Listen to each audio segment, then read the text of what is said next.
राधे कृष्ण दोस्तों।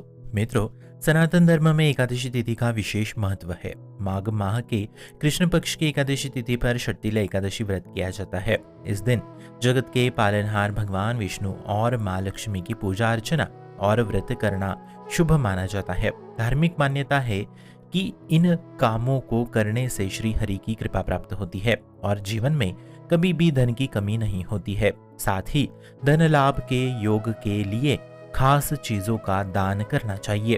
पंचांग के अनुसार माघ माह के कृष्ण पक्ष की एकादशी तिथि की शुरुआत 24 जनवरी को शाम 7:25 पर होगी।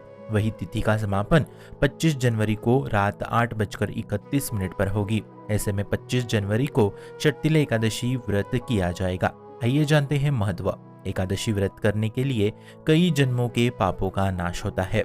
इस व्रत से संतान की उत्पत्ति भी होती है। एकादशी व्रत करने से जीवन में भक्ति मार्ग पर चलने में मदद प्राप्त होती है। एकादशी व्रत करने से उत्तम लोक की प्राप्ति होती है। इस एकादशी व्रत करने से उत्तम लोकों की प्राप्ति होती है। इस एकादशी व्रत करने से अनेकों जन्म के पुण्य भी प्राप्त होते हैं। आइए जानते हैं विधि। प्रातःकाल उठकर भगवान विष्णु की पूजा करें। दिन भर व्रत करने के बाद रात में भगवान विष्णु की आराधना करें और फिर हवन करें। अगले दिन द्वादशी तिथि पर प्रातःकाल उठकर स्नान करें, फिर साफ सुथरे वस्त्र धारण करें और भगवान विष्णु को भोग लगाएं। फिर व्रत कथा सुने या पढ़े। अंत में पंडितों एवं ब्राह्मणों वैष्णवों को भोजन कराए।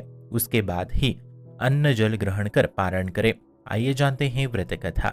एक समय की बात है मित्रों, एक ब्राह्मण की स्त्री अपने पति की मृत्यु के उपरांत अपना सारा वक्त भगवान विष्णु की पूजा पाठ आराधना में लगा रही थी। एक बार उसने पूरे महीने भगवान की उपासना की, परंतु दान पुण्य ना करने से उसका सारा पुण्य अधूरा रह गया।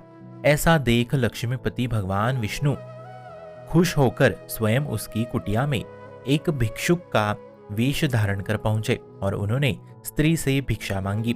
तब उसने भिक्षुक के हाथ में मिट्टी का ठेला थमा दिया।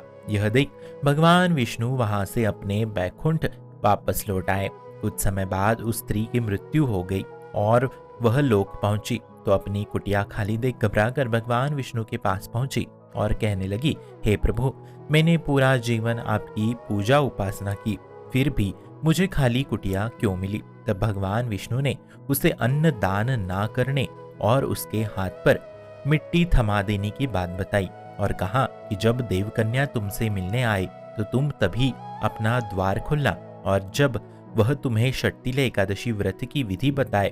भगवान विष्णु के बताए अनुसार स्त्री ने ऐसा ही किया।